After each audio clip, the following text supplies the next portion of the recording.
convite, agradecer a presença de vocês. Ao montar o que eu ia mostrar aqui, resolvi me rebelar um pouco e não falar especificamente sobre fotolivros, porque na programação tem um monte de gente super especializada em fotolivros, e eu acho... Então, eu achei interessante falar do suporte livro de maneira mais aberta, não necessariamente o fotolivro. Eu acho, a minha experiência de profissional é muito em editora, eu fiz muito mais... Aí, como a Letícia falou, a questão dessas fronteiras, o que é fotolivro, o que não é, etc. Eu não vou entrar nisso também, mas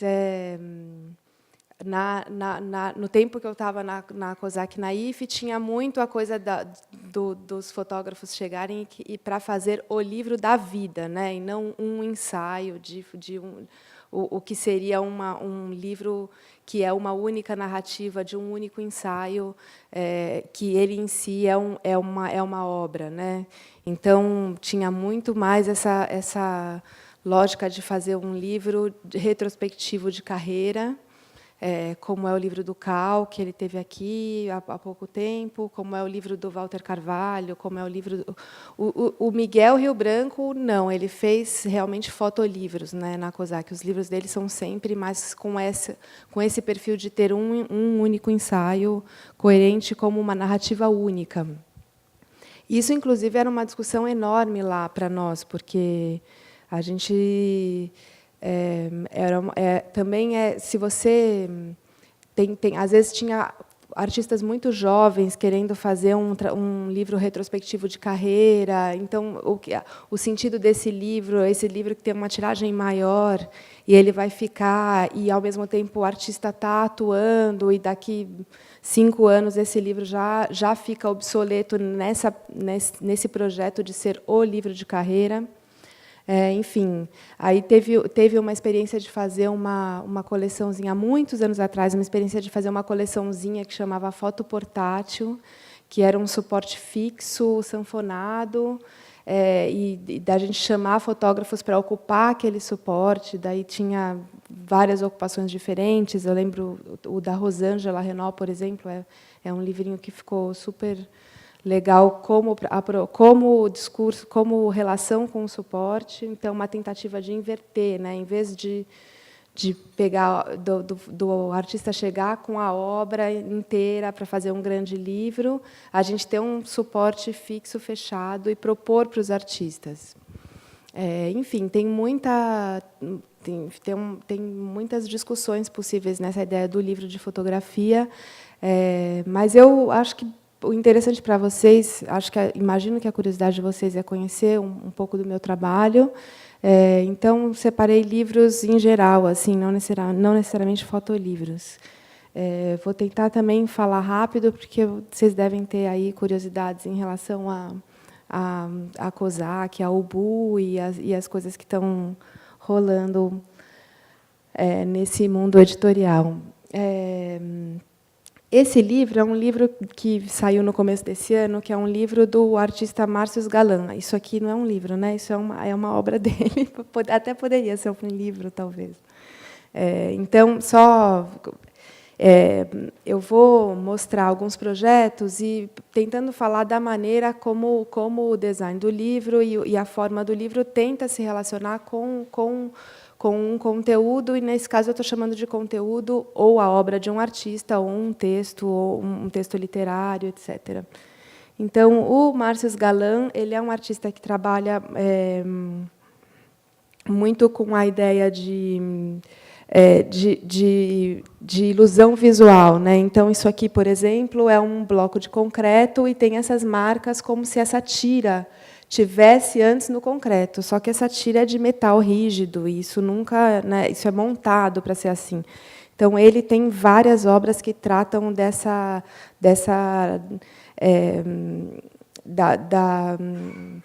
ilusão em relação aos materiais, que parece que é uma coisa, mas não é isso. Então, essa obra É uma pena que a projeção está super sem foco, né? Não dá muito para ver. Mas essa obra, por exemplo, também parece que é um pedaço da parede arrancada, que está esticado no chão, mas, na verdade, isso é uma tira de metal rígida, e ele esculpiu a parede exatamente para parecer que a ilusão que foi arrancado. E esse é um trabalho... Eu estou tentando introduzir vocês ao universo do Márcio Galan, não sei o quanto vocês conhecem a obra dele. Esse é um trabalho que é um quadro de borrachas, e ele tem essa coisa do serial e do método, né? Então, ele desgastou as borrachas de maneira a deixar cada uma de um tamanho em progressão. Então, e esse pozinho que está embaixo é a borracha gasta. Ou seja, ele é meio louco, né? Vocês podem ver. Aqui, de novo, ele usa tanto a ilusão quanto a ideia matemática de progressão de tamanhos, né? Então, é como se fossem móveis, mas, na verdade, tem uma estrutura de móvel, mas estão presos a peças pesadas de concreto, que tem uma progressão de tamanho, né? Uma progressão matemática de tamanho. Daqui tem um pequenininho e vai crescendo. E essas formas pretas, é como se elas estivessem derretidas em cima das peças de concreto. Aqui tem um detalhe mais de perto. Aqui também a mesma coisa, é como se essa cunha tivesse levantado esse campo preto, mas esse campo preto é rígido de metal.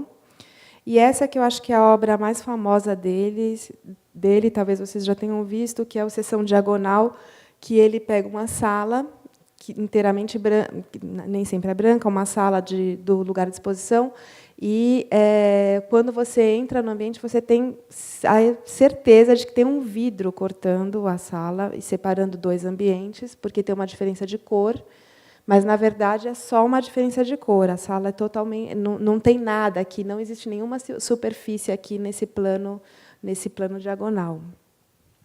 E aí, o projeto do livro do Márcio, ele dialoga com vários aspectos da obra dele. Então, primeiro que o livro tem 3 partes: uma entrevista, um texto curto, quase literário, uma entrevista e o texto principal, que é do Rodrigo Moura. Então, a gente dividiu o livro em 3 livros, e esses 3 livros têm uma progressão de tamanho. Então, o primeiro é metade do segundo, que é metade do terceiro, e eles têm também uma progressão de número de páginas. Então, são 3 livros, e o primeiro tem 16 páginas, o primeiro tem 32, o segundo 64, e o terceiro 128. E também uma progressão que vocês vão ver daqui a pouco. Bom, só voltando, porque a gente sempre pensa o livro de dentro para fora, mas mostra de fora para dentro, dá um tilt. O livro vem, não dá para ver, mas vem numa embalagem a vácuo, ele vem chupado, né? Um livro prensado sobre o outro. Quando você abre a embalagem a vácuo, você tem a sensação de que um livro marcou o outro, porque tem um baixo relevo no formato do livro pequeno no amarelo, do amarelo no grande. E não só um baixo relevo, como essa impressão de amarelo. Então, é como se, enquanto o livro estava no vácuo, é como se um livro tivesse marcado o outro e decalcado. Né? Decalcar é quando, na gráfica, a tinta está muito molhada e uma coisa encosta sobre a outra e mancha. Então, é como se o livro tivesse marcado um ao outro e decalcado. Mas é tudo feito, exatamente a mesma lógica que o Márcio opera no trabalho dele. Então, aqui os 3 livros separados, com as marcas. E, nossa, não dá para ver. Bom, se vocês quiserem vir olhar aqui, tá? Que eu olho aqui. E aí o livro também tem uma progressão de tamanho de letra, né? Então é tudo escalonado. Ali é corpo 8, 16, 32. Então é tudo escalonado na mesma proporção. Então esse livro maior, ele tem uma letra enorme. Então aqui as legendas, o livro é inteiro com a mesma tipografia, uma única tipografia de um único tamanho e é escalonado nos 3 volumes. E aqui um detalhe das marcas de um livro no outro. E o verso do livro pequeno também é manchado de amarelo. Então, é como se o livro amarelo que está no meio ele tivesse manchado o livro da frente e o livro de trás. Então, isso é um exemplo de uma maneira que o projeto gráfico se relacionou. Esse projeto é parceria com a Flávia Castanheira, que é minha super parceira, e é um exemplo de como um projeto gráfico dialoga com a obra de um artista. Aqui eu vou falar uma introdução para um outro projeto mais antigo, que é um livro que chama Zazie no Metrô. É um livro de texto. Esse livro é um romance do Raymond Queneau, que é um autor francês, um livro dos anos 50. E o livro, além do livro, esse livro foi mote para um filme do Louis Malle, que é um filme super interessante, porque a direção de arte é do William Klein, que mostra o livro se passa em Paris nos anos 50 e o filme, feito na mesma época, ele mostra uma Paris lotada de cartazes de rua, assim. A história, basicamente, é a Zazie, uma menina que mora no interior da França e vem para Paris para andar de metrô. Ela tinha uma fixação pela ideia de andar de metrô.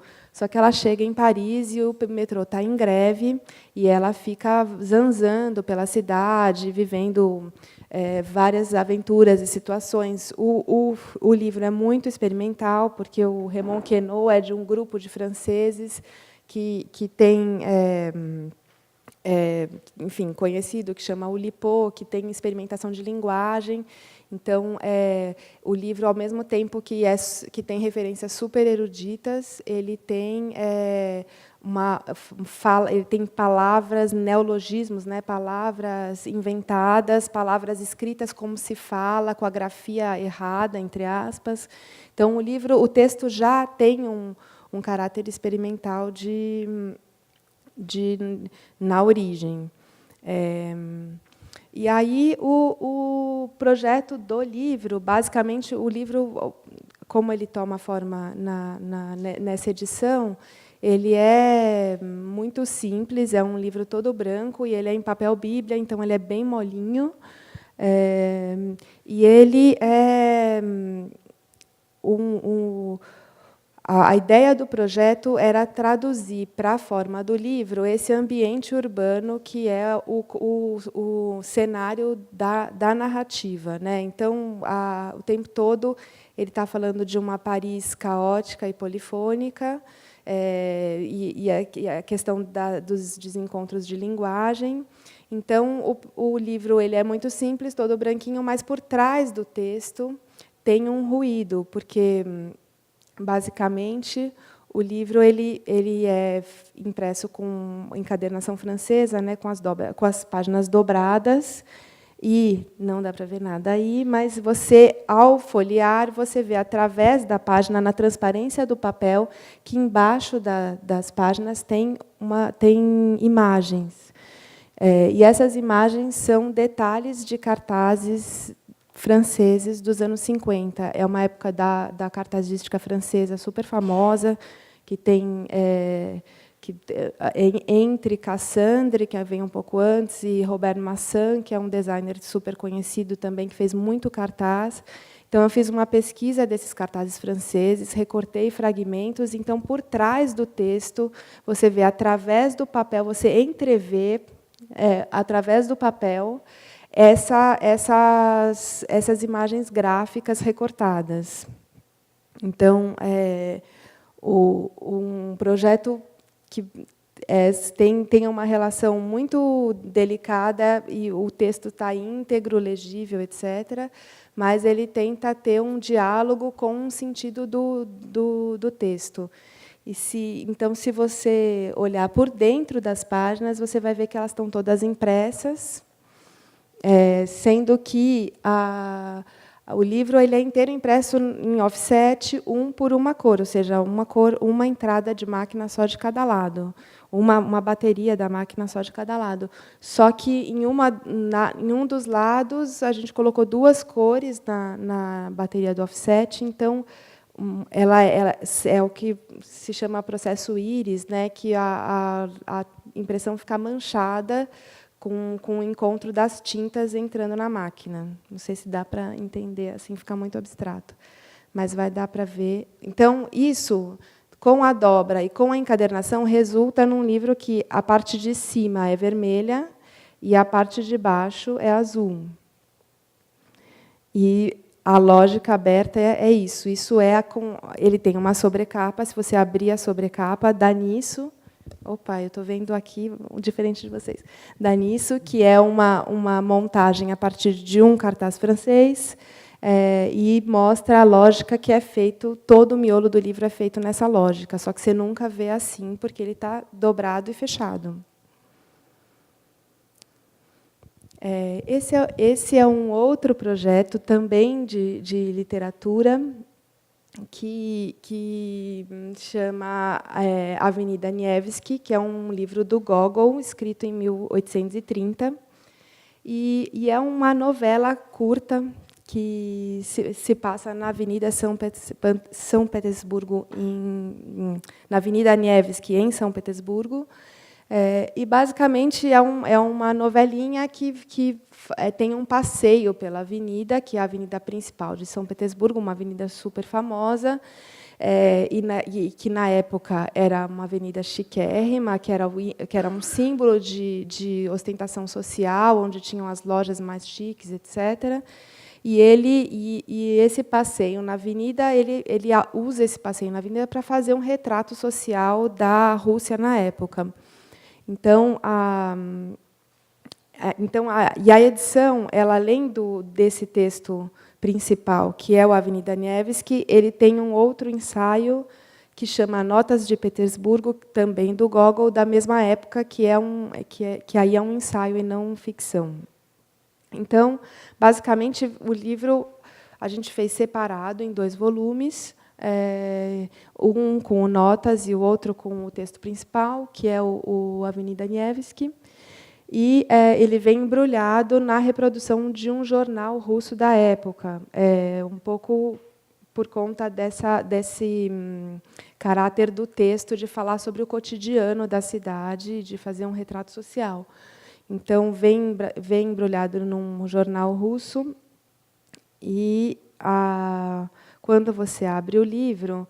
Então, no processo de pensar o projeto para esse livro, na pesquisa, eu encontrei um desses álbuns que se fazia muito no século XVIII, no século XIX, de gravuras que retrata uma avenida, né? Então, tinha um álbum com gravuras em metal retratando todas as fachadas da Avenida Nevsky do lado direito e do lado esquerdo. Então, casou perfeitamente com o texto, porque e era exatamente da mesma época do texto do Gogol. Então, basicamente, o livro é um passeio, de fato, pela avenida. Então, você, ao folhear o livro, você vai passando por todas as fachadas, por toda a calçada da avenida de um dos lados. Você começa pelo lado laranja, aí você entra no texto, você vai ler o texto em que tem esse passeio pela avenida, e o personagem principal encontra uma moça, se apaixona por ela, segue ela. O livro não se passa inteiro na avenida, tem desdobramentos, mas aí, num momento chave da narrativa em que eles se desencontram, o livro tem uma virada. Então, o livro se passa inteiro ele não se passa inteiro no mesmo dia, mas ele tem uma estrutura de que ele começa durante o dia na avenida e a história acaba durante a noite na mesma avenida. Então, você começa lendo pelo lado laranja e vira o livro, continua lendo pelo lado azul, e aí você dá do outro lado da avenida, que é onde a história acaba, na avenida, e aí você passa por todas as fachadas do outro lado. Então, tem a narrativa do texto, que é ficcional, e tem, ao mesmo tempo, uma documentação. O livro tenta dar para o leitor a experiência de um passeio na avenida, com as figuras da época, com as roupas, com as fachadas. E o Notas de Petersburgo, ele é um volume separado e tem só uma relação cromática, super simples, só a mancha de texto, tem uma relação cromática com o primeiro livro.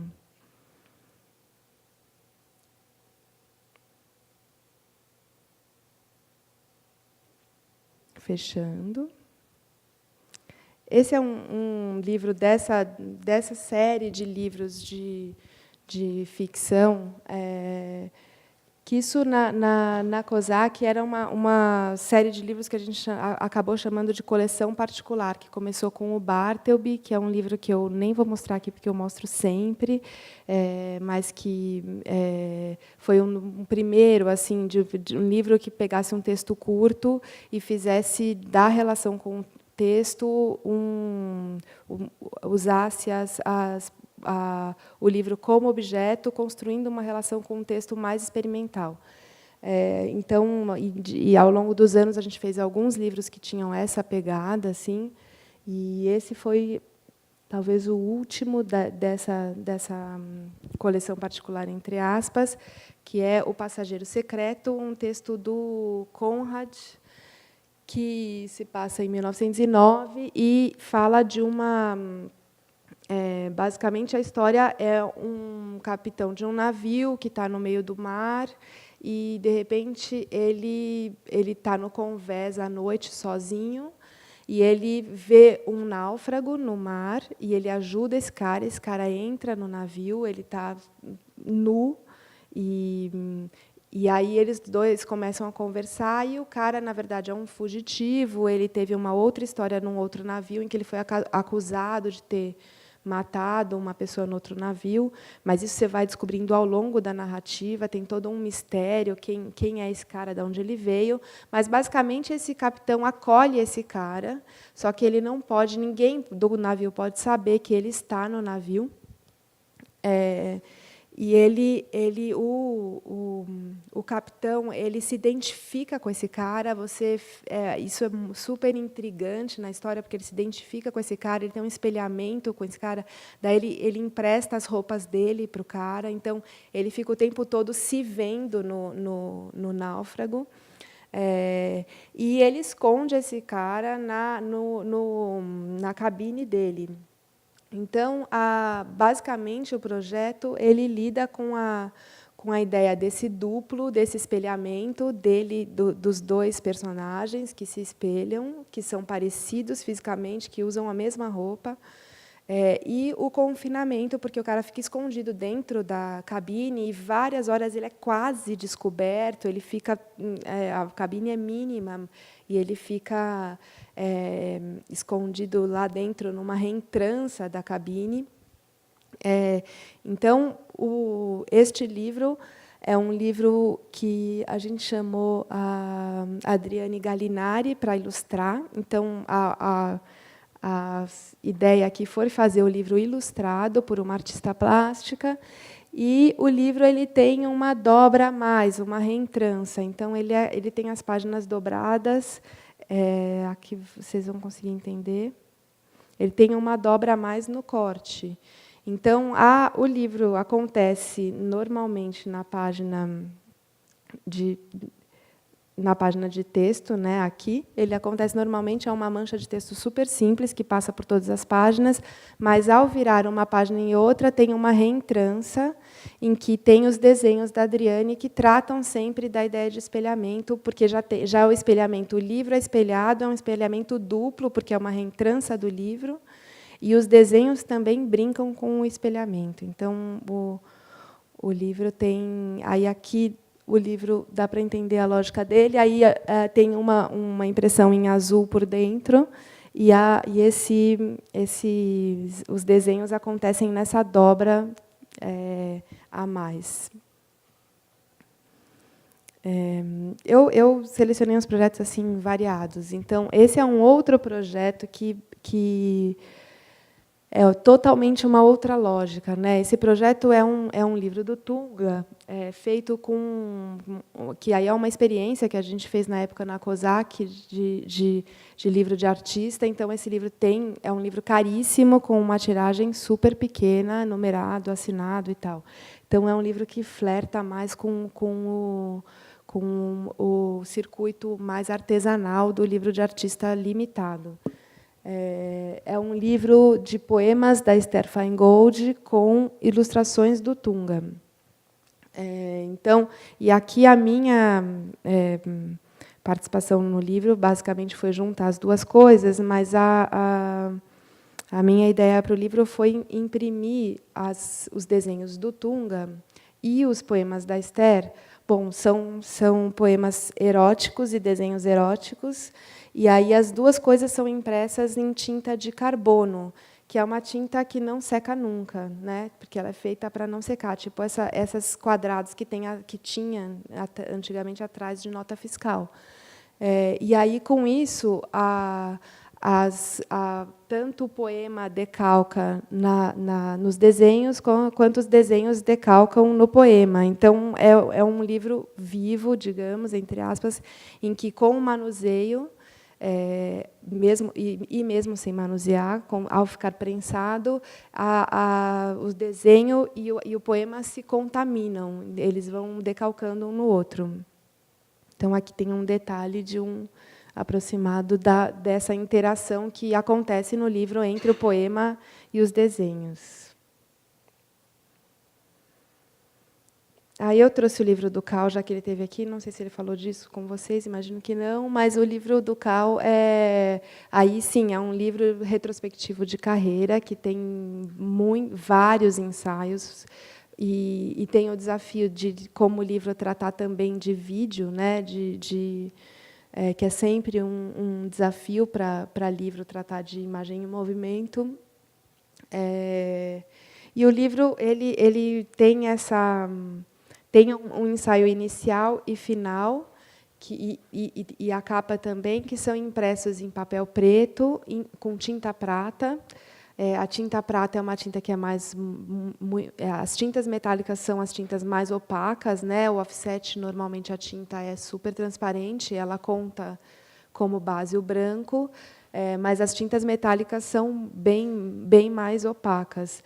Então, isso é uma maneira de reconstruir materialmente na impressão o trabalho do Cal, que tinha de outro jeito, né, porque é uma fotografia, tinha esse brilho, né, nos originais. Então, ele é impresso, essa introdução é impressa em prata sobre preto. E depois o livro tem como desafio lidar com as várias vozes, né? Então, essa página, por exemplo, são cenas do existo, né? E diálogos cruzados. Então, nas páginas amarelas, o texto então eu estabeleci estruturas de página e cores e tipografias diferentes para as diferentes vozes, porque tem uma voz que é confissional do Cal, contando a própria vida, contando coisas da família, etc. Tem uma voz que é transcrição de diálogo dos filmes, e tem uma outra voz que é o texto crítico do Moacir dos Anjos.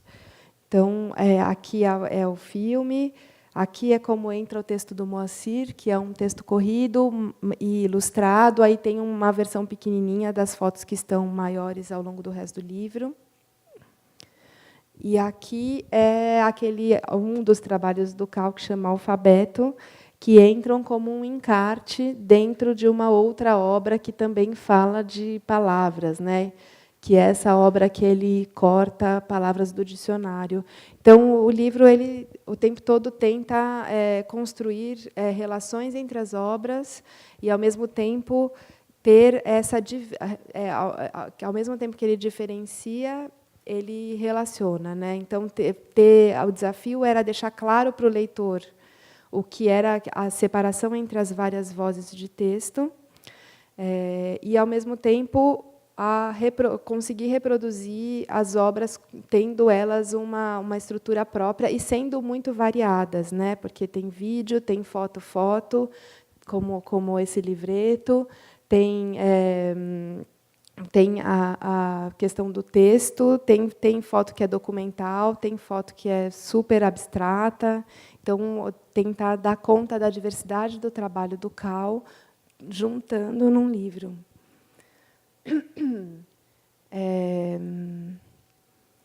Eu acho que vou falar só de mais um projeto para a gente ter tempo de conversa. Eu peguei esse projeto porque daí também é um exemplo de como você se constrói um livro, você interpreta um determinado conteúdo com o livro, né? Então, esse livro é sobre uma dupla de designers que é super conhecida em São Paulo, porque fizeram muita coisa nos anos 70, sobretudo nos anos 70, mas é uma dupla de designers que teve um escritório muito importante durante muito tempo. Eles fizeram a sinalização da Avenida Paulista, eles fizeram a identidade do metrô, eles fizeram muita coisa assim, de design urbano, que é uma coisa que teve nessa época e depois nunca mais teve, né, um poder público que contratasse um designer para intervir na cidade. Que justamente era ainda o período militar, né? Então o governo autoritário, mas que organizou que chamou esses designers para organizar a cidade caótica de São Paulo. E o livro tem uma aproximação do trabalho dos dois,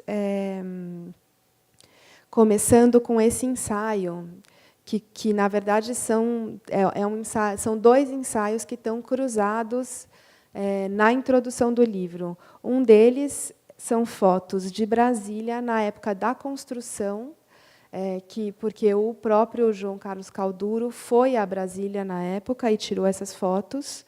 Então, Brasília, assim, novinha em folha. Ele era estudante de arquitetura, ele é formado na FAU. E cruzado com um outro ensaio fotográfico também do João Carlos Calduro sobre São Paulo. E aí o olhar dele vai para o caos, né? Era justamente um trabalho de pós-graduação dele que falava do caos da cidade de São Paulo, da inviabilidade da cidade não ter comunicação, da opacidade da cidade por conta do caos de informação, né? E aí esse ensaio que contrapõe São Paulo totalmente caótica com Brasília completamente projetada e controlada, ele já coloca é um ensaio inicial que circunscreve um pouco o arcabouço do trabalho dos dois arquitetos, porque nitidamente eles eram arquitetos formados na geração com uma geração de estudantes que viram Brasília ser construída, então tiveram essa ideia do controle do desenho e da onipotência do projeto, né, no sentido de construir uma cidade inteira no projeto, no lápis, e ela se realizar como cidade, e a total impotência que é um arquiteto designer diante de São Paulo, crescendo, uma cidade que triplicou de tamanho em 30 anos, então, a cidade crescendo de maneira desenfreada, completamente sem projeto, completamente sem planejamento. Então, essa mistura de onipotência e impotência, ela marcou muito o trabalho dos dois, porque eles tinham sempre todos os projetos deles vão muito fundo na ideia de projetar. Então, os projetos deles, por isso que chama design total, porque a ideia de projeto que eles projetavam, fizeram, por exemplo, a identidade do Banespa, e eles projetaram desde a xícara de café até todas as agências, até o uniforme dos funcionários, o talão de cheque, a identidade visual, as fachadas. Então, é uma tentativa, essa ideia do arquiteto e do designer como que controla e regra tudo, e, ao mesmo tempo, os projetos têm implantações muito duvidosas, né? Eles projetavam tudo e nem sempre tudo era feito, e vários dos projetos ficaram no papel, nunca foram implantados. Outros, como o Zoológico de São Paulo, foi implantado, mas foi um pouco implantado, parcialmente implantado, e logo totalmente sucateado.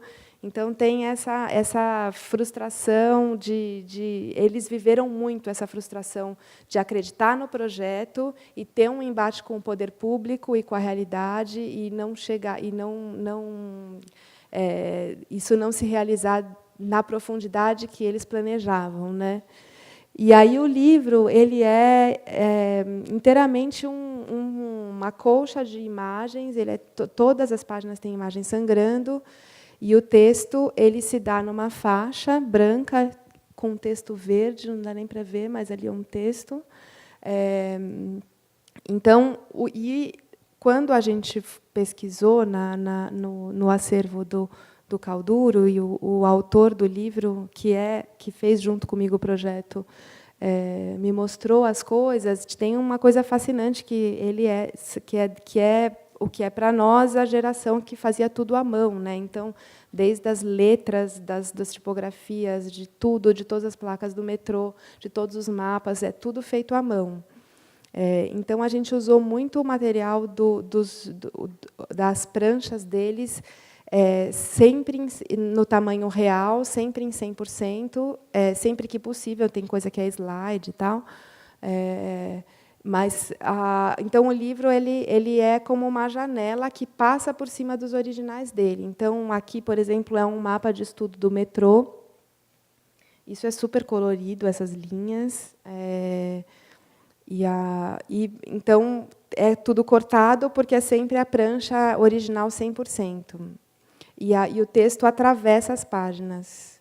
E ele é o autor eles são os autores dessa sinalização da Paulista, que está lá até hoje, totalmente sucateada, obviamente, mas desses postes verticais. E todas as pranchas de projeto, os pontos de metrô, os abrigos de ônibus. Tem mais um, eu vou falar. Esse acho que vale a pena. Também a gente para.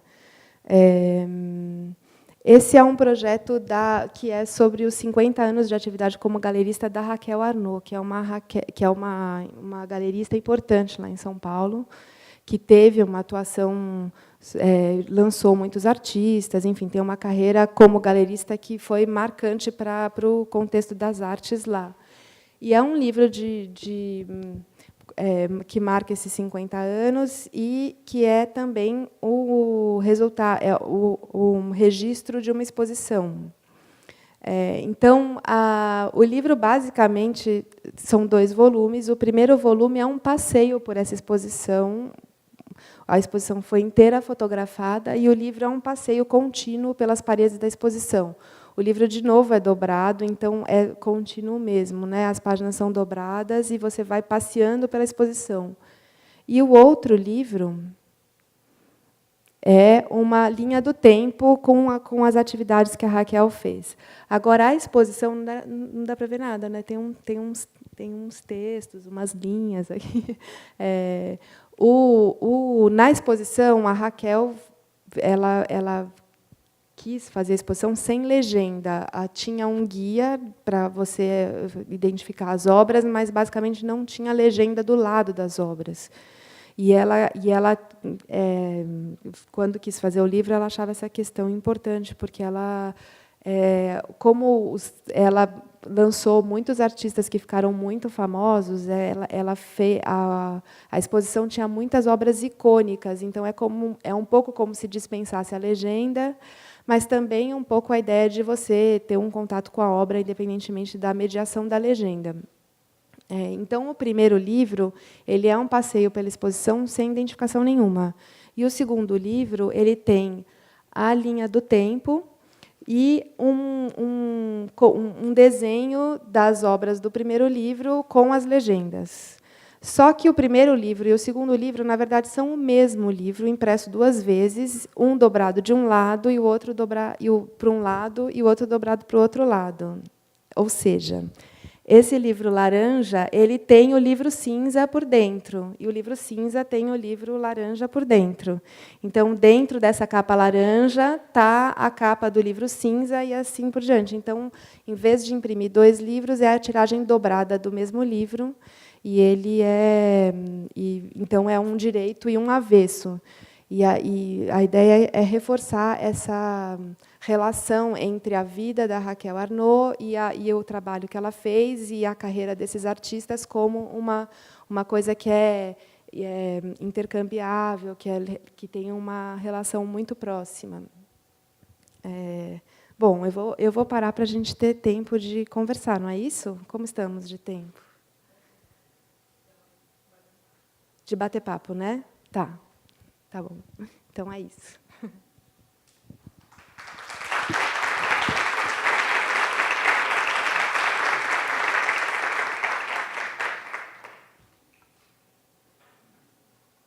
Então, a gente tem um tempo para algumas perguntas que podem ser feitas tanto para a Elaine como para a Letícia também.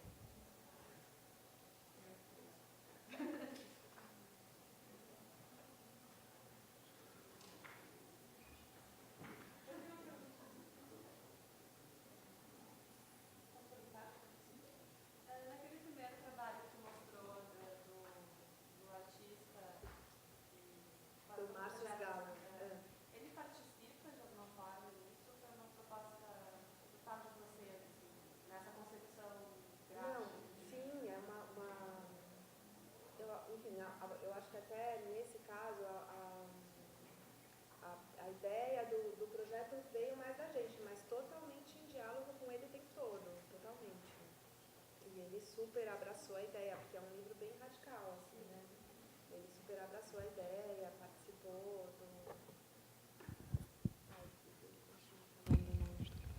bom.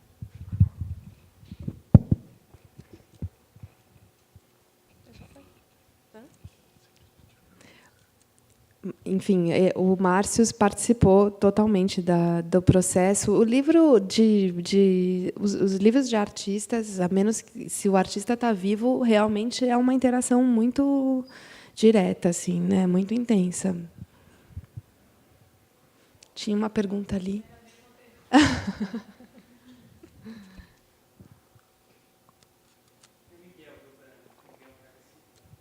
Não, na verdade, o Miguel, eu não participo. O Miguel ele entrega os livros totalmente prontos. Assim, a gente, enfim, até tenta dar um palpite aqui, outro ali, mas ele escuta bem pouco, né? O Miguel é totalmente cabeça feita. Como fazer para adaptar, trazer para essa nova editora todos esses projetos gráficos esplêndidos, mas muito caros, né? Numa época que a COSAC podia rasgar dinheiro, né? Como trazer esses projetos para a nova editora e transformar em obras vendáveis, né, a nível de mercado? Como é que vocês têm trabalhado isso na nova editora?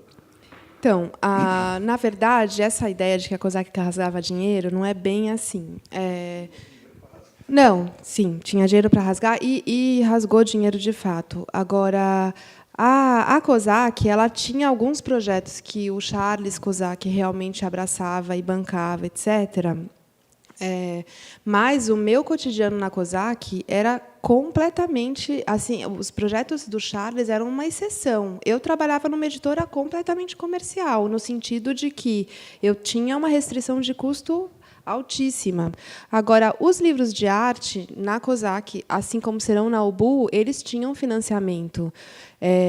Depois fazia, sei lá, acho que nos últimos 10 anos de COSAC, se a gente fez um livro por ano que o Charles bancou, foi muito. Os livros do Miguel, por exemplo, são uns que o Charles realmente gostava e patrocinava. Mas, de resto, o livro do Cal, o livro do Márcios, todos os livros eram financiados por eles tinham um patrocínio. Sérgio Camargo, todos os livros de arte, todos. Assim, 90% dos livros que a gente fazia, eles já tinham que procurar uma viabilidade. Então, por exemplo, agora, esse mês, a gente vai lançar pela UBU um livro do Jonatas de Andrade, que chama Ressaca Tropical. É uma pena que não deu tempo de trazer ele aqui, ele está quase pronto. Que é um livro que tem dobra, que tem uma dobra diferente, que é cortado e tal, e que é feito com um edital do Pernambuco que financiou o livro. Então, as maneiras de financiamento do livro, o livro de arte ele não é sustentável de fato, e as maneiras de financiar um livro de arte são as dificuldades de financiar um livro de arte existiam na COSAC e continuam existindo na UBU. Agora, existem várias formas, vários editais, existem patrocinadores, existe a Lei Rouanet ainda, enfim, espero que ela continue. Enfim, acho que a lei é uma discussão longa e polêmica. Eu não sou totalmente defensora da lei, mas, para o mercado de livro de arte, ela, hoje, é fundamental. Então, essa ideia de que a COSAC era um mundo da fantasia não é bem assim. Na verdade, é até engraçado, porque hoje enfim, a UBU acabou de começar, né? Então tem muito pouco tempo ainda, mas nos últimos anos, nos últimos 5, 6 anos da COSAC, a nossa restrição de verba nos projetos, a gente só falava de dinheiro, a gente contava centavos para tudo. E aí, assim, um livro como a Odisseia, por exemplo, ele é viável dentro de uma coisa. No caso da COSAC, ele era viável porque, esse tipo de livro clássico, que são grandes clássicos, com edições super caprichadas, a gente sabia que tinha uma venda garantida de 5, 6 mil exemplares. Então, assim, na verdade, assim, o livro, dentro de uma editora, cada livro é uma equação. Se é um livro que eu sei que eu vou imprimir 5 mil exemplares e que não tem direito autoral, por exemplo, Odisseia, que está aqui, eu sei que eu tenho margem para investir no projeto, porque eu tenho uma tiragem alta e eu não tenho direito autoral. Ufa, tem uma brecha. Um livro que eu tenha uma... Se eu tiver um livro que eu tenho custo de tradução, que eu não tenho nenhum tipo de apoio e que eu vou fazer 2 mil exemplares, eu sei que não dá para investir um fio de cabelo naquele livro. Ele vai ser uma brochura super simples, o que não significa que ela não possa ter um projeto super legal. Por exemplo, a coleção portátil da COSAC, que era uma coleção de bolso, eu pensei aquele projeto, que era um projeto feito para dar vazão. A COSAC tinha muitos livros cuja primeira edição era mais luxuosa, mais cara, e que a gente não conseguia reimprimir por falta de verba. E aí a gente criou, numa certa altura, uma coleção que chamava Coleção Portátil, para fazer livros mais acessíveis, livros que existiam em outras edições no catálogo da editora, que estavam esgotados, numa nova edição mais acessível. Às vezes, até convivendo a edição mais cara com a edição mais barata, livros de adoção universitária, etc. Ali, todo o pensamento do design é para diminuir custo. Então, tem uma lógica super complexa, em que a gente tinha um formato específico em que a gente fazia sempre os livros impressos de 2 em 2. A capa é uma só e a mesma impressão de capa servia para 16 livros, a mesma capa, mudando só o preto. Tem uma série eu acho que muito do papel do designer é viabilizar um projeto dentro de um orçamento. E eu adoro esse desafio. Não é assim, dinheiro. Às vezes é mais difícil quando você tem muito dinheiro, porque aí vira livro de banqueiro, sabe? Vira livro cheio de luxos que realmente nem é a minha praia, assim. Essa coisa de você bolar e de você conseguir rebolar dentro de um orçamento limitado, isso é o papel do designer, assim, totalmente. Então, otimizar os processos, otimizar formato. Claro que assim, o livro ele é industrial e tudo que é diferente custa mais caro, tudo. Ele é uma linha de montagem, ele é totalmente automatizado hoje em dia e tudo que é diferente é mais caro. Isso não adianta a gente se iludir. Mas aí, assim, cada livro é uma equação. Tem livro que a gente consegue, tem muito apoio à tradução, né? Tem as embaixadas todas têm linhas de apoio à tradução. Então, às vezes, você consegue um apoio à tradução, você tira o custo de tradução. Se o livro for de domínio público, dá para investir, dá para fazer um projeto mais bacana. Então, cada livro é uma coisa. Tem várias linhas de apoio. Tem livro de ensaio universitário com apoio da FAPESP, com apoio da CAPES. A gente já tinha um pouco essa realidade dentro da COSAC. Claro que, sim, faz toda a diferença ter um mecenas por trás. E isso fez também com que a COSAC ficasse tão grande, né? Ela virou uma empresa muito grande. Na UBU, a gincana é a mesma, a gente tem que, cada novo projeto, achar um jeito de viabilizar financeiramente. Agora, não tem o mecenas por trás, que faz muita diferença, obviamente, mas, por outro lado, a gente tem uma estrutura de 5 pessoas, assim, na verdade, de 3 sócias e 2 estagiárias. Assim, a ideia da UBU hoje é ter custo fixo o menor possível, que é a maneira de você... Agora, sim, de qualquer maneira, este tipo de livro no Brasil, você viabilizar uma editora que dê lucro é muito difícil, é um puta desafio, assim, super, não tenho a menor dúvida disso. Mas eu acho que assim não tem, na verdade, a gente está fazendo 5 lançamentos, um deles já é um livro de arte que tem uma experimentação de formato, sabe? Então, isso não vai acabar, porque existem formas de financiar, e na COSAC já era assim.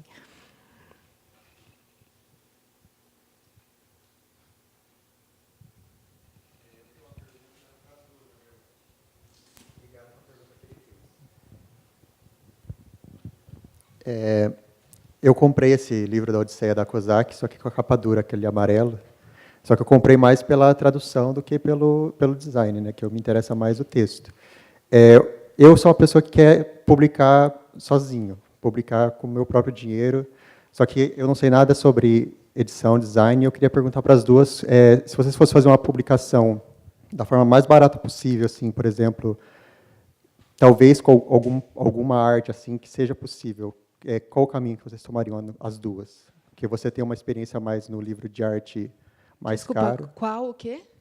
Não entendi. O que você perguntou? Se a gente for fazer o livro... Se vocês fossem fazer um livro usando o material mais acessível possível, para alguém que não tem muita condição de fazer uma autopublicação num material bom, qual seria o caminho que as duas seguiriam? Olha, eu acho que eu não sei, se você não tem nenhuma relação com o objeto, talvez um EPUB seja a melhor solução, porque eu não sei se no estado que está a publicação digital, etc., se a ideia é simplesmente comunicar um texto sem nenhuma relação com o objeto, talvez a publicação digital fosse o melhor caminho. Porque, fora isso, o mais barato que possível é um livro que é colado, não é costurado, com o papel mais barato, enfim, no formato 14 por 21 e brochura, enfim, é um livro como desses de banca, né, papel jornal colado, mas aí e ainda por cima tem a dificuldade de distribuição, se você está se autopublicando, né? Então, nesse sentido, eu acho que se a ideia é simplesmente comunicar um texto, acho que o melhor seria a publicação digital, me parece. Eu acho que eu também não sei mais o que acrescentar. Acho que é livro de texto, né, que tu está falando. Porque, assim, tem questões assim experimentais que tu pode usar, daqui a pouco é Xerox, e tu vai fazer uma publicação via Xerox, por que não?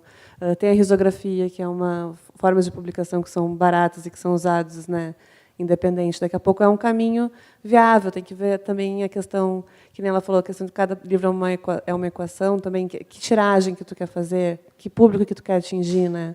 Isso tudo vai te ajudar a definir. Se tu tem vontade de fazer uma experimentação com papel, daqui a pouco tu pode ver formas alternativas de impressão e não tem uma questão formal específica que pode ser bem interessante também, né?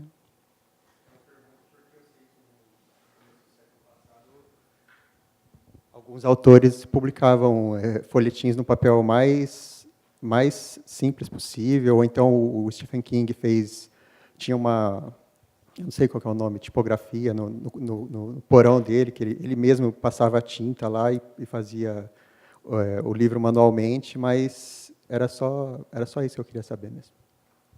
Obrigado.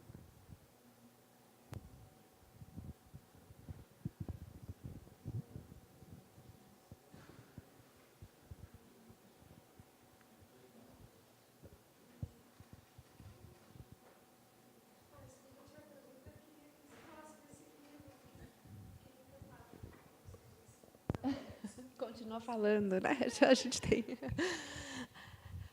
O Odisseia então, até assim, em termos de equação, de todas as maneiras que a gente, na COSAC, tinha essa... talvez não pareça de fora, mas tinha muito de como viabilizar os projetos a cada um deles. E tinha uma coisa que tinha um tipo de projeto que costumava dar certo, que era isso de grandes clássicos com uma boa tradução, e aí a gente foi testando coisas, e uma das coisas que a gente fazia era isso, de ter 2 edições, uma especial e uma mais cara e uma mais barata. Que ele falou que ele tem a outra. Então, essencialmente, é a mesma edição, o mesmo texto, a mesma diagramação, o mesmo projeto.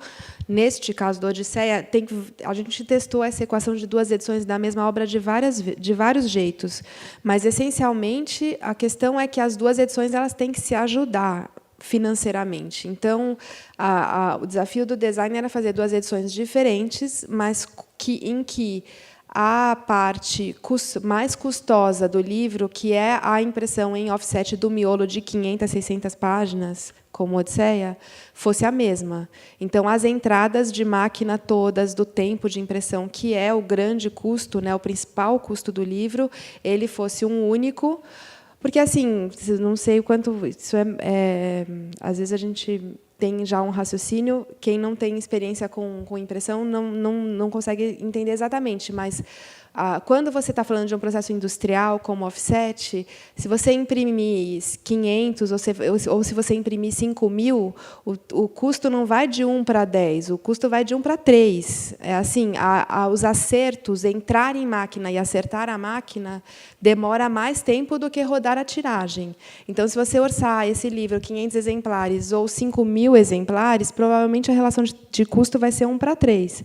Então, ou seja, nos 5.000 exemplares, o unitário é muito mais barato do que nos 500 exemplares, né? Então, a lógica é essa. Então, esses livros que a gente fazia 2 edições, tinha essa ideia de ter uma única matriz para que uma edição se beneficiasse da outra e se ajudasse financeiramente.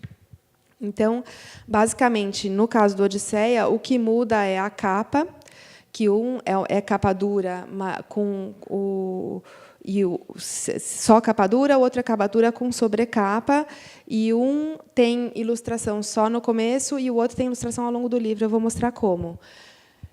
Mas, para além dessa questão econômica, no caso deste livro, um grande passo do projeto era a decisão de fazer a Odisseia ilustrada por um artista plástico, e, nesse caso, é o Odiris Milaslo, que que a gente chamou para fazer, porque o Odíris, o trabalho dele é muito relacionado com a ideia da tradição do livro, da tradição da escrita, e ele tem vários trabalhos de arte que trabalham com camadas, com acumulação, e a Odisseia tem esse status de ser o grande texto literário que atravessou a história da humanidade, quase, né? Da humanidade essa nossa, da história da cultura ocidental. Então, o Odíris fez colagens para o livro. Então, aqui tem a sobrecapa. Isso é um trabalho na Guarda, que ele é um dos trabalhos, uma das técnicas que ele inventou, que ele pega um texto e corta em pedacinhos. Não dá para ver direito aqui, mas são letras gregas cortadas. E isso é uma colagem dele. E aí tem o livro é inteiro impresso em dourado. É uma coisa assim, talvez ousada para um leitor da Odisseia, mas tem, né, essa ideia de ser o texto, o clássico dos clássicos, né? Então, o livro ele é impresso em uma única cor, texto corrido, mas tudo em dourado. E na edição especial entram as colagens do Odíris como encartes. Então, essa página aqui é uma colagem do Odíris. O livro é inteiro impresso no que seria o pólen para nós, que ele foi impresso fora do Brasil. E as colagens são impressas no Garda, se não me engano, que é um papel revestido, e coladas nas aberturas. Então, essas pagininhas, essas gravurinhas, elas são coladas na página, mas elas levantam, né? Não tem exatamente uma imagem que dê para ver o que tem embaixo, mas embaixo tem o título do capítulo. Então, é exatamente o mesmo livro, a mesma encadernação, só que um tem esses encartes, esses tipins, né, que a gente chama, e no outro não. Então, e o Odíris fez colagens que misturam estátuas gregas clássicas com fotos de natureza, um trabalho super lindo, assim, super. E depois a gente ficou super próximo, e esse ano pena também que não ficou pronto, mas tá saindo um livro sobre a obra do Odíris que está super linda.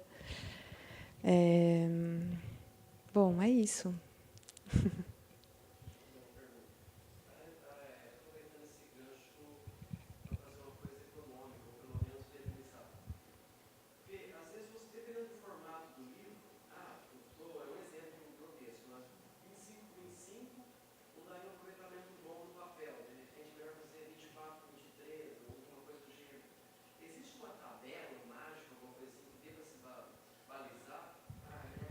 Não, existe totalmente, porque às vezes isso assim é muito comum, assim, por exemplo, um artista chega com um projeto, tem um formato que você bate o olho e fala, esse formato não vai ficar muito caro. Porque às vezes por 1 centímetro você, em vez de você imprimir 16 páginas num lado da folha e 32 frente e verso, você imprime 8 de um lado e 8 do outro, porque não é que você tira 2 páginas. Ele tem, como tem a dobra e a lógica da encadernação, ele vai, fora os formatos mais quadrados, eles vão de 12 em 12, e os formatos mais retangulares vão de 16 em 16. Então, às vezes, por 1 centímetro, você pula de um aproveitamento para o outro, e o orçamento é tipo 50% mais caro, né? Faz muita diferença. Os formatos, um caderno, porque assim, o livro ele é sempre, se ele for costurado, ele será sempre múltiplo de 16 ou de 32, ou de 12 ou de 24, enfim, múltiplo, né? Ou de 12, ou de 8 ou de 12, essencialmente. Mas mesmo assim, mesmo se você tem um formato Porque aí, assim, não é que tem uma tabela, tem o formato da folha e tem as maneiras como você pode subdividir essa folha. Então, para você fazer esse cálculo, de cara você tem que saber qual é o papel que você vai usar, porque tem papéis que se encontram no mercado só no 66 por 96 centímetros, e tem papéis que você encontra no 72 por 112, tem variações da folha. Então, é complexo. Mas, basicamente, para além do que cabe na folha, a estrutura das dobras de um livro ela é sempre múltiplo de 8 ou de 12, os formatos mais quadrados de 12. Mas, mesmo você pôr um caderno de 8 num livro, encarece muito, porque significa que, se na folha cabe 32 páginas, se o livro for múltiplo de 8 e não de 32, significa que, na gráfica, um dos cadernos vai ter um caminho de acabamento e dobra totalmente diferente dos outros, porque dali tem que sair só 8 páginas e não as 32. Então, por exemplo, numa editora, você faz das tripas coração para o livro ser múltiplo de 32, que, às vezes, sei lá, num livro infantil, às vezes é impossível, né? Porque você tem um livro que dá... Se você tem um livro que dá 40 páginas, você não pode fazer ele dar 64, né? Então, tem um limite nisso. Mas encarece muito ter um caderno de 8. Às vezes, encarece muito ter um caderno de 16, porque vai ter um caderno que a gráfica chama de tira e retira, que é um caderno duplo na mesma folha. Eles vão refilar a folha no meio para depois entrar na linha de acabamento. Então, e a folha de 32 já vai direto. Então, a gráfica tem... Quando você trabalha com um livro em escala industrial, é super importante você entender como as máquinas funcionam e estar perto da gráfica para conseguir cortar custo por questões econômicas e também para você conseguir inventar coisas, né? Porque uma coisa é você inventar. Por exemplo, esse livro do Jonatas, que vai sair agora, ele é um livro que tem páginas de formatos diferentes encadernadas juntas. E seria simples fazer esse livro se ele fosse artesanal. As páginas têm formatos diferentes e encaderna manualmente. Mas isso seria super caro. Então, eu fiquei estudando a dobradeira da gráfica para entender uma maneira em que eu conseguisse fazer dobras não simétricas para que, no sistema industrial da dobra, eu conseguisse fazer uma dobra de caderno que resultasse em páginas de formatos diferentes. Então, assim, tem uma coisa de estudar a máquina da gráfica. É super importante. Se você está trabalhando em escala industrial, é super importante você entender como é feito na gráfica, entender os processos, o funcionamento das máquinas, para você conseguir intervir de maneira a não tornar o livro... Porque, se você pede um orçamento assim para uma gráfica, a gráfica não vai te falar, olha, diminui 1 centímetro que vai cair 50%. É muito difícil uma gráfica ter um atendimento deste tipo. Ele vai fazer um orçamento e vai ser super caro. E se você faz um livro que tem alguma coisa diferente, que faz com que o livro tenha que ser encadernado à mão, a gráfica também vai fazer um orçamento e não vai nem te falar que está sendo encadernado à mão. Só que vai estar um orçamento super alto. Então, essa interação, eu faço muita reunião com gráfica. Você manda um orçamento, está super caro. Putz, por que está caro? Aí vai lá, discute. Putz, se não tiver esse caderno de 8, for de 32, eu consigo tirar X no custo de gráfica. Ah, tá, então vou dar um jeito no projeto para cair nessa outra modulação, sabe? Então, tem muito esse diálogo assim, com as gráficas.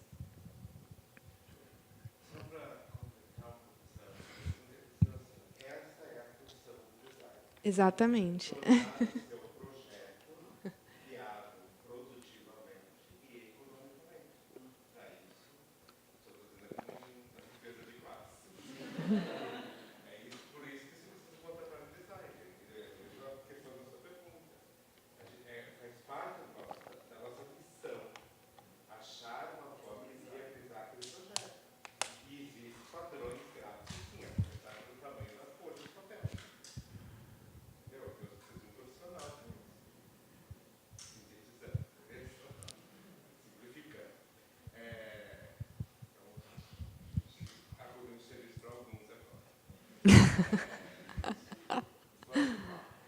queria, na questão da produção, eu tenho percebido muita impressão de livros de arte, principalmente, fora do país.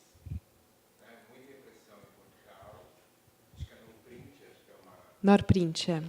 Uma gráfica que está muito presente, muita impressão na China, muita impressão na Itália. Você tem uma experiência disso, da relação, até onde isso é viável, é válido, compensa? Então, é super. Na COSAC a gente estudou muito isso, né? Inclusive a Norprint, a gente que começou esse contato lá deles com o Brasil. Na verdade, isso, enfim, é uma equação que muda completamente com as flutuações do câmbio, né? Então, assim, 5 anos atrás, imprimir na China estava muito vantajoso. Agora já não é tanto. Aí tem perfis, assim. A China, ela é uma... Tem primeiro um desafio de básico, que parece que não, mas sim de comunicação. Assim. Então, a coisa de você conseguir desenvolver um projeto com essa distância.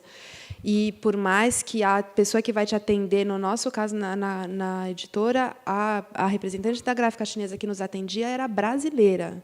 Então, falava português, os e-mails em português, mas, mesmo assim, dela para o outro, tinha uma coisa de pedir, de falar, de especificar. Quando chega um boneco, você falava assim, meu Deus, como? Da onde eles tiraram essa informação?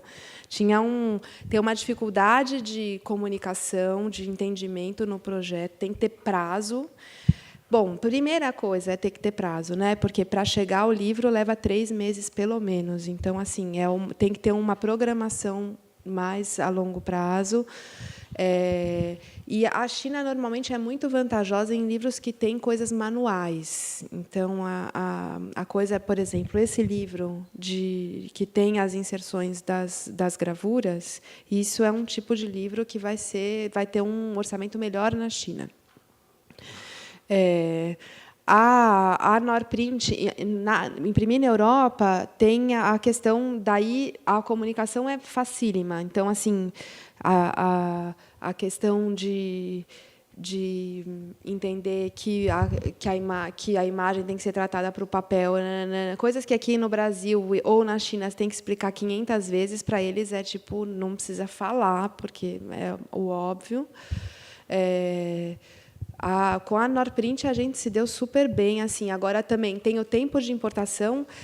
Agora é meio impressionante que agora mesmo acabou de chegar de Portugal o livro do Mauro Restife, que vai ser lançado agorinha pela Cobogó, que ficou incrível, foi impresso em Portugal, mesmo agora depois do real ter caído tanto. O orçamento na Norprint era metade do orçamento da Ipsis. Então, assim, mesmo com o transporte, com a importação, dava metade do que imprimir no Brasil. Então, dependendo do livro, realmente é uma diferença de custo assustadora. Agora, isso porque a gente está falando da Ipsis, né, que acho que é provavelmente a gráfica mais cara do Brasil e a melhor gráfica, inclusive melhor que a Norprint. Eu acho que a Ipsis realmente está num padrão de qualidade que não é isso que leva a imprimir fora. Agora, tem a dificuldade da importação, né? Você tem que importar, você tem que desembaraçar no porto, você tem que... Na COSAC, a gente tinha já um caminho trilhado para isso. Então, e aí o que tinha muito era assim, de juntar uma programação muito a longo prazo. Então, sendo China, juntar 3, 4, 5 livros para imprimir ao mesmo tempo, para vir junto, para diluir o custo do frete e do desembaraço, né? E aí você está sujeito à greve no porto, você está sujeito a questões assim. Se você tiver um lançamento marcado, você tem que marcar o lançamento depois que o livro chegou aqui, né? Você não pode ter uma efeméride, uma data. Mas, em termos econômicos, varia muito conforme o projeto, varia muito conforme o câmbio, mas é interessante, é uma maneira de viabilizar. Teve uma época que a China foi uma salvação para a COSAC. Nossa, muito. Assim, a gente conseguiu viabilizar muita coisa que não conseguia no Brasil. Agora, também é uma faca de dois gumes, né? Porque tem a questão toda da crise do parque gráfico no Brasil. Enfim, acho que é uma discussão também. Por exemplo, livros com Lei Rouanet, a gente nunca imprimia fora, por uma questão, sei lá, ética, dinheiro público brasileiro, você imprimir na China, então, pelo menos, fazendo as gráficas brasileiras, enfim, acho que tem essa questão. Tem todas as discussões de como funcionam.